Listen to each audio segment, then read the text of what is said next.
All right, everybody, we've been talking about the West and the East, and we've kind of been going back and forth.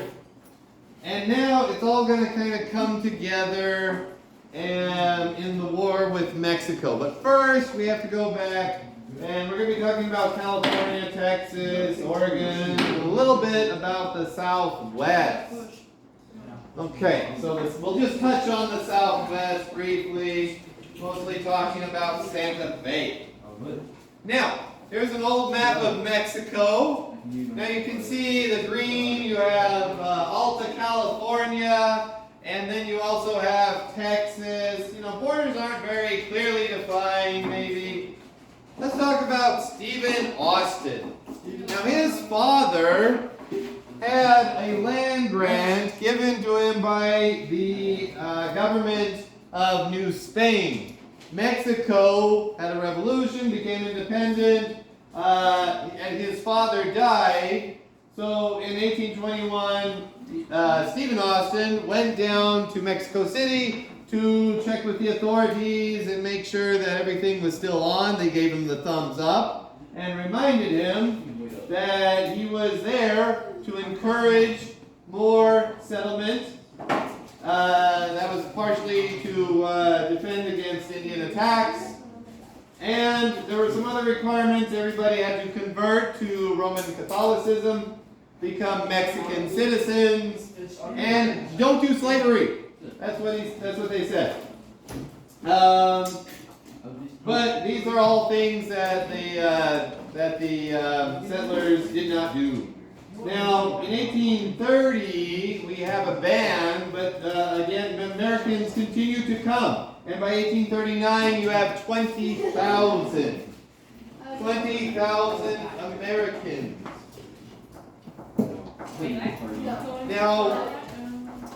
Now in Mexico, you have Santa Anna, who becomes the leader, and then he becomes a dictator. But he's kind of like a Julius Caesar figure. He's very popular and seen as a very capable leader. And so he goes off to restore order, from the rebels in Texas.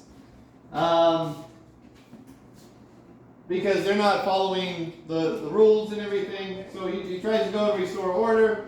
Eventually, in 1835, he comes into Texas. 1836, we have the Battle of the Alamo. And starts off with 150 American settlers against 6,000 Mexican soldiers. So they all died. They pretty much all died. There's a few survivors. But you have people like William Travis, Davy Crockett, Jim Bowie, they all die at the Alamo. And this becomes like a rallying cry for future Texas battles. They cry, they yell, remember the Alamo. Now the next, in April, you have the Battle of San Jacinto, and Santa Anna is captured there, and he signs a treaty with Sam Houston, who's the new leader of Texas. Now, Sam Houston is the leader of Texas. Eventually, he leads the faction that is in favor of annexation by the U.S., and he eventually becomes a U.S. Senator. So remember that name. We'll hear about it during the Compromise of 1850, because he is in the Senate at that time. Now, Santa Anna is captured. He signs the treaty. However, the government in Mexico City does not recognize the treaty. So the war kind of fizzles out, but they're still technically at war. And they have all these problems as they kind of lurch on. They don't have recognition by anyone, they have no money, and they have to deal with the Comanche raids themselves. Now I put this up here. Everybody look up here. This is Texas legation. In this building was the legation for the ministers from the Republic of Texas.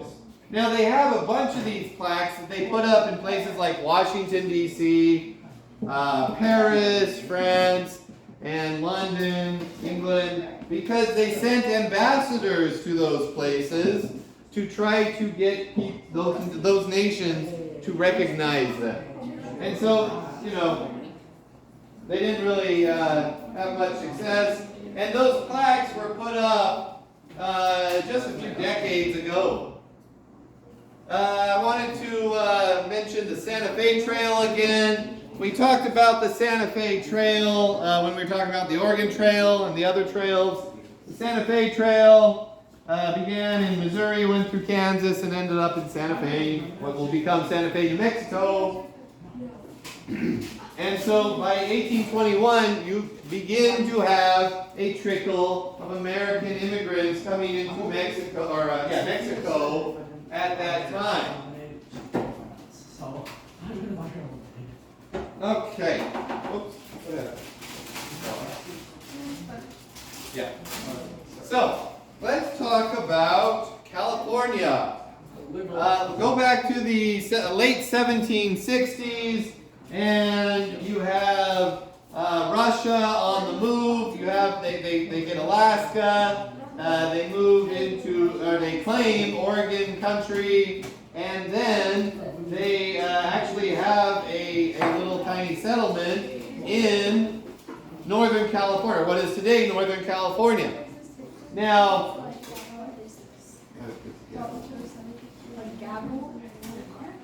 what happens is they have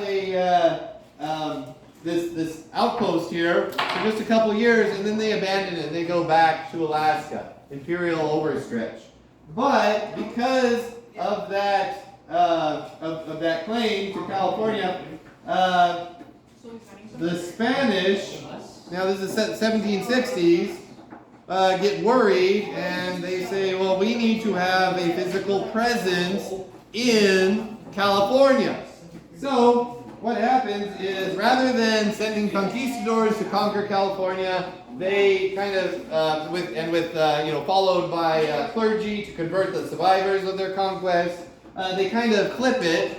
And what happens is the clergy lead the way into California to convert the native Californians, and you have conquistadors who are kind of there to run security.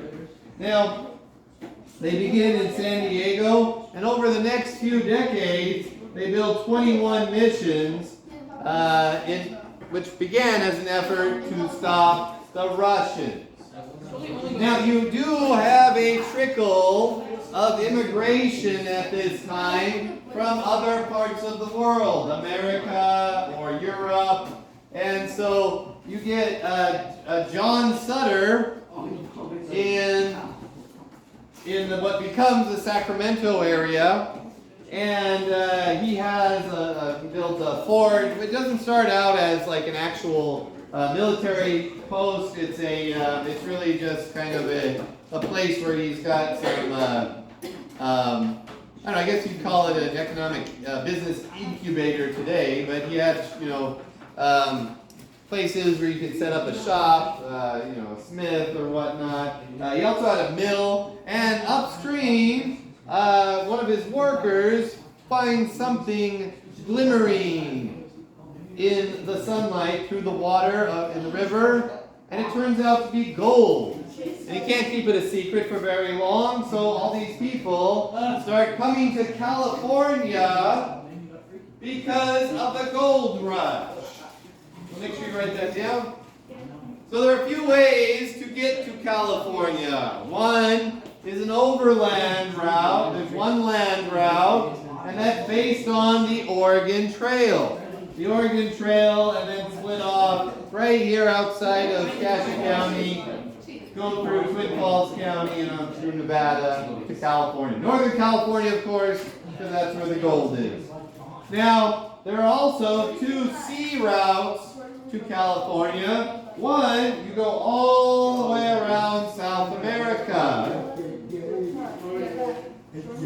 And the second one is to go to Panama. You go and you stay on the, you get to the Panama Isthmus, you walk across the Panama Isthmus to the other side, and hopefully there's a boat waiting for you to take you up to California. So, those are the ways to get to California at this time. There is no Panama Canal, and while you're waiting in Panama, you might get malaria. All right, let's talk about Oregon country. So, Oregon country, because of the Oregon Trail, we start to have a larger American presence in the Willamette Valley here. We almost go to war with the British. I'll remind you that originally Spain, Russia also had claims on that land, but they have given up those claims by this time, but the British still want Oregon country. Eventually there's a compromise, and at the 49th parallel, we divide it with the northern part becoming British Columbia. Today, if you drive straight north from here, you end up in British Columbia. And the southern portion became Oregon Territory in the United States of America. Now, I want to briefly talk about the ideas behind this Western expansion. All the way up to probably and including World War I, people, and I mean people everywhere, not just in the U.S. but outside the U.S., had this idea that we were just going to continue to expand and take over all of North America, including what is today Canada and Mexico. Now, it didn't turn out that way, but there are reasons why people thought this. One was the old colonial charters. The old colonial charters, as I said months ago when we talked about them, was that they were defined by the latitude, but then the way they were defined from east to west was by the ocean. They would just say, okay, Virginia's from this latitude to this latitude, from the Atlantic Ocean to the Pacific Ocean. And they did that because they didn't really understand what was in between. So they knew there was a Pacific Ocean there. That was a hard barrier that they could define. And so that's what they did to describe the old colonies. These were the very first colonies, okay, in the British North America. Now, you also had the West as this economic outlet, a steam valve, I guess you could say, where if you had excess population and you didn't really have any opportunity for them in the East, you could send them west. Now, that was, there's an economic aspect to that because they get land out west, they take them from the Native Americans, and they engage in agriculture. And then what happens is, they have what we might call the American dream. They have wealth and prosperity. But there's a political aspect to that too. Because once they get that land, what does that qualify them for? That qualified them for the vote. So it wasn't only about wealth. It was also about political activity, or the right to political activity. All right, let's go on to, we're going to come back where we started, to Texas. So Texas in the late 1830s, early 40s is just kind of muddling on by itself. And so eventually, they do get annexed by the United States, and the Army, President Polk sends in the Army of Observation. Now it's just an army of observation. They're just there to observe, right? So what happens is they get sent into a disputed territory, okay? Which which is the border. There are different documents talking about what the border, the southern border of Texas is. And that was never resolved up to this time. So, the Army of Observation is sent into that area, and one thing leads to another. There's shooting, and the president goes to Congress and says a state of war already exists.